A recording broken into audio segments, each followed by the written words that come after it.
Welcome back to Janapriya engineer syndicate business night. Ashoka Bhupal chambers, Ashoka plaza, Ashoka my home chambers ఇవన్నీ హైదరాబాద్లో landmark business centres. అలాగే Ashoka lake view, Ashoka silent valley, Ashoka amber ఇవన్నీ జంట నగరాల్లోని ఆహ్లాదకరమైన నివాస సముదాయాలు. ఇన్ని చక్కటి నిర్మాణాలను నగరవాసులకు అందించిన అశోక గ్రూప్ ఇప్పుడు న్యూ జనరేషన్ హోమ్స్ నిర్మాణం ప్రారంభించింది. ఇందుకోసం సైబర్ సిటీ బిల్డర్స్ పేరుతో ఒక కొత్త సంస్థను ప్రారంభించింది. ఈ సంస్థ చేపట్టిన మొట్టమొదటి రెసిడెన్షియల్ టౌన్షిప్ పేరు కూడా సైబర్ సిటీయే. ఈ ప్రాజెక్ట్ ప్రత్యేకతల గురించి వివరించడానికి సంస్థ CEO కోరుపోల్ ఉత్తమ్ ప్రస్తుతం మనతో ఉన్నారు. గుడ్ ఈవినింగ్ ఉత్తమ్ గారు. సో వాల్యూ ఫర్ మనీ పేరుతో సైబర్ సిటీ కొత్త ఇంటిగ్రేటెడ్ టౌన్షిప్ ని ప్రారంభించారు. రకరకాల ఇంటిగ్రేటెడ్ టౌన్షిప్స్ నగరం చుట్టుపక్కల వస్తున్నాయి. మీ ప్రాజెక్టులకే ఎందుకు ఇన్వెస్టర్స్ మొగ్గు చూపాలి? మీ ప్రాజెక్ట్ హైలైట్స్ ఏంటి?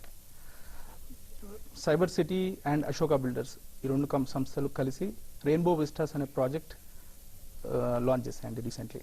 ఈ ప్రాజెక్ట్ సైబర్ టవర్స్, మాదాపూర్లోని సైబర్ టవర్స్ నుంచి కేవలం 4 కిలోమీటర్స్ డిస్టెన్స్లో ఉంది. టువర్డ్స్ కూకట్పల్లి 4 కిలోమీటర్స్ డిస్టెన్స్లో ఉంది. ఈ ప్రాజెక్ట్ మెయిన్ ఉద్దేశం ఏమిటనగా ఇప్పుడు లాంచ్ చేసిన రీజన్ ఏంటంటే మీరు చూసినారు లాస్ట్ 2-3 ఇయర్స్లో ఎలా ధరలు పెరగడం జరిగాయి, తర్వాత తగ్గడం జరిగాయి. ఇవన్నీ ఈ ఒక ప్రాజెక్ట్ని మేము చాలా రోజుల క్రితం ప్లాన్ చేసినా కూడా మేము అనుకున్న ప్రామాణ్యాలు అవన్నీ పెట్టి దీన్ని ఒక డిఫరెంట్ స్కేల్లో లాంచ్ చేద్దామని ప్లాన్ చేశాం. ఈ మార్కెట్ పడడం చూసి ఒకసారి మధ్యలో అనిపించింది ఈ ప్రాజెక్ట్ చేద్దామా లేదా అని. తర్వాత మా బోర్డ్ ఆఫ్ డైరెక్టర్స్ అందరూ డిసైడ్ చేసింది ఏంటనగా ఏదేమైనా కానీ ఈ ప్రాజెక్ట్ ముందుకెళ్ళి దీన్ని తప్పకుండా కంప్లీట్ చేయాలి. ఇది మాకు ఒక ప్రెస్టీజియస్ ప్రాజెక్ట్లా తీసుకొని we are going ahead and doing this project అండి. దాంట్లో మార్పులు జరిగింది, దాంట్లో ఉన్న ప్రమాణాల వల్ల లేదా దాంట్లో ఉన్న ఫీచర్స్ ఏవి తగ్గకుండా ఓన్లీ కాస్ట్ మాత్రం తగ్గించేస్తున్నాం. మిగతా ఇంటిగ్రేటెడ్ టౌన్షిప్ ప్రాజెక్ట్స్ లో ఉండే అన్ని ఫీచర్స్ ఉన్నాయి, కానీ ప్రైస్ మాత్రం మీ దగ్గర తక్కువ ఉంటారు. అవునండి. కానీ ప్రస్తుతం ఎంత ప్రైస్ దగ్గర మీరు స్టార్ట్ చేశారు? మా ప్రాజెక్ట్లో 2 బెడ్రూమ్ అపార్ట్మెంట్ వచ్చేసి 28 lakhs కి అవైలబిలిటీ ఉంటుంది. 3 బెడ్రూమ్ బేసిక్ ప్రైస్ ఎంత పడుతుంది? స్క్వేర్ ఫీట్ కి ఎంత రేట్ పడుతుంది? Per square feet 2500 rupees. So ఇప్పుడున్న పరిస్థితుల్లో బహుశా మీరు ఫ్లోర్ పెరిగిన కొద్దీ మళ్ళీ ప్రైస్ కూడా పెంచుతారు. 50 రూపీస్, 20 రూపీస్, ఇలా 100 రూపీస్ ఫ్లోర్ కి ప్రైస్ లేదండి, అంత పెంచడం లేదు. హైరైజ్ అపార్ట్మెంట్స్ లో ఒక చిన్న టెక్నికల్ ఇష్యూ ఏంటంటే పైకి పోయిన కొద్దీ the cost of construction heavy అవుతుంది. దాని లేబర్ ఛార్జెస్ కానివ్వండి, స్టీల్ కన్సంప్షన్ కానీ పెరుగుతుందండి. సో దాన్ని కామన్ గా లోడ్ చేయడము తప్పు.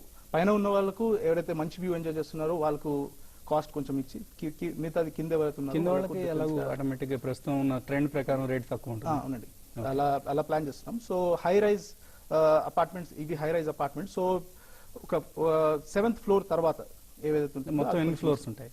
14 ఫ్లోర్లు అండి. ఓకే, 2 floors పార్కింగ్, 14 ఫ్లోర్లు ఉంటాయి. పైన ఫ్లోర్లు వాళ్ళకు కొంచెం ఎక్స్ట్రా చార్జ్ చేస్తున్నాం. అది యాక్చువల్ గా మాకు ఎంత పడుతుందో అంతే చార్జ్ చేస్తాం. అంటే ఓవరాల్ గా ఎన్ని విల్లాస్ వస్తున్నాయి, ఎన్ని అపార్ట్మెంట్స్ వస్తున్నాయి? ఇది కేవలం అపార్ట్మెంట్స్ మాత్రమే ఈ ప్రాజెక్ట్ లో. ఈ ప్రాజెక్ట్ 15 ఎకరాల్లో చేపడుతున్నాం.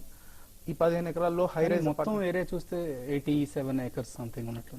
ఆ చుట్టుపక్కల మేము తీసుకోవాలనుకున్న ప్రాజెక్ట్ ఏరియా